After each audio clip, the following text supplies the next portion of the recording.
ছোটোবেলায় যখন পড়াশোনা করতাম তখন অঙ্ক আর ভৌত বিজ্ঞান নিয়ে বসলে পরে আমার মাথাতে কি চিন্তা আসতো জানো?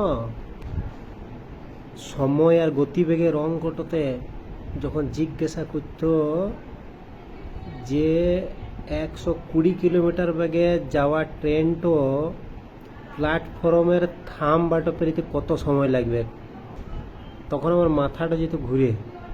আচ্ছা, অত বড় ট্রেনটো আর অত ছোট থামবাটো, বলো দেখিনি ওই সময়টিকে বার করা অত সোজা?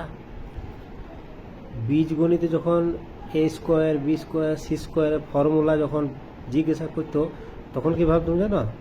আমরা 1 2 3 4 তো ঠিক ছিল, আবার অঙ্কর মাঝে আবার ABCD কে ঢুকুলি রে বাবা।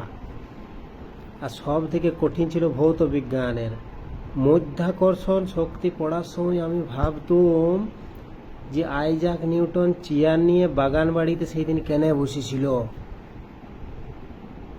যদি না বসতো সেই দিন, তাহলে আপেল পড়াটা দেখতে পেত না, আর দেখতে না পেলে ওই মধ্যাকর্ষণ নামক যে প্রবলেমটা সেটা কিন্তু সৃষ্টি হতো না। বসতে পারতে অন্য কোথাও বসতো, আপেলটা বা নিচে পড়ার কি দরকার ছিল? পাখিতে খেয়ে নিলে হয়তো, বলো দেখিনি। এইগুলা কিন্তু আমার মনে আসছে তখন। তোমাদের যদি কিছু মনে থাকে তো আমাকে বলবে কিন্তু।